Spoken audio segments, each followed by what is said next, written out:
नमस्कार, आप देख रहे हैं करंट पॉलिटिक्स न्यूज़ और मैं आपके साथ आकांक्षा। आइए नज़र डालते हैं खास खबरों पर। दमोह में लॉकडाउन नहीं लगाने पर पूर्व मंत्री ने सरकार पर हमला बोला है। उन्होंने कहा कि हमने चुनाव आयोग से भी दमोह में लॉकडाउन लगाने की मांग की है। दमोह में 2300 से ज़्यादा प्रकरण आ चुके हैं, लेकिन सरकार चुनाव की वजह से छुपा रही है। जब सरकार को कोरोना को लेकर मैनेजमेंट करना चाहिए, तब जिम्मेदार लोग धरने पर बैठे हुए हैं।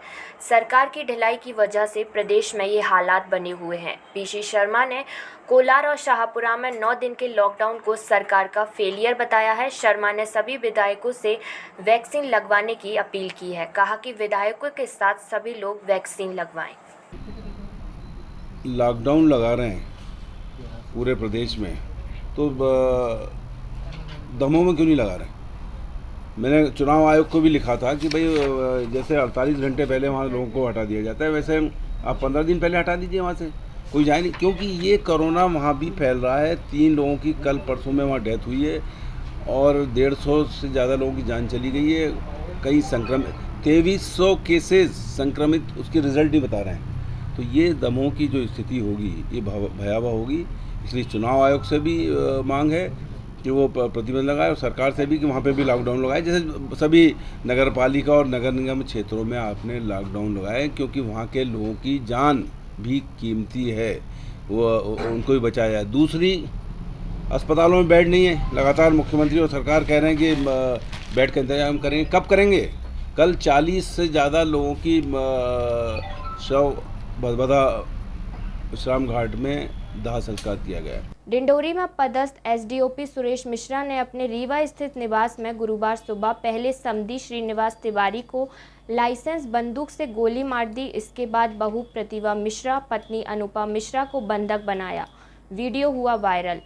वैसे तो अस्पतालों में अनेकों गंभीर लापरवाहियां सुनने को मिलती हैं, लेकिन राजधानी भोपाल के हमीदिया अस्पताल में एक ऐसी लापरवाही का नमूना सामने आया है जो कि हृदय विदारक है।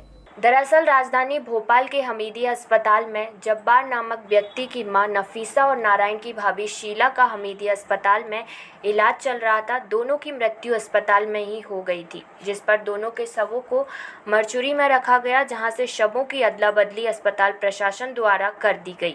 मामले को लेकर नारायण ने बताया कि मुझे मेरी भाभी का ही शव दिखाया गया था, लेकिन उसके बाद अस्पताल प्रशासन की गलती रही कि जब्बार की मां नफीसा का शव मुझे सौंप दिया गया और मेरे द्वारा उसका अंतिम संस्कार कर दिया गया। जब मृतक नफीसा के परिजन नफीसा का शव लेने पहुंचे तो उस अस्पताल प्रशासन द्वारा जो शव उन्हें दिखाया गया वह नफीसा का नहीं बल्कि किसी और का था, जिस पर नफीसा के परिजनों का नारायण से वाद विवाद भी हुआ। परंतु कुल मिलाकर मामले में अस्पताल प्रशासन की लापरवाही साफ तौर से समझ में आई।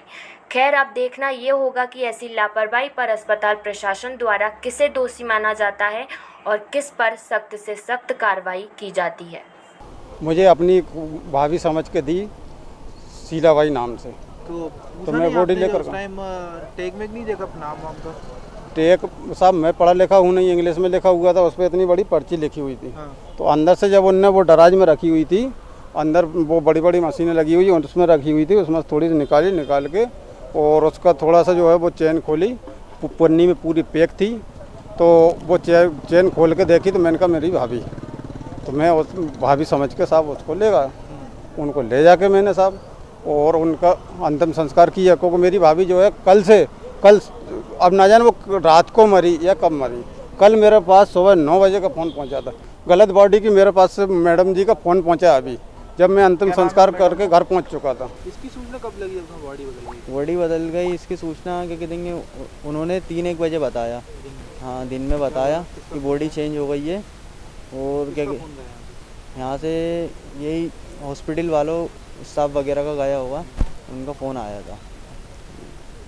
और जो आपकी वो भी उनका अंतिम संस्कार हो गया? जी, अंतिम संस्कार हो चुका उनका। और अब क्या कर सकते हैं, हाँ, गैर मुस्लिम थी वो। फिलहाल के लिए खबर में इतना ही। नमस्कार।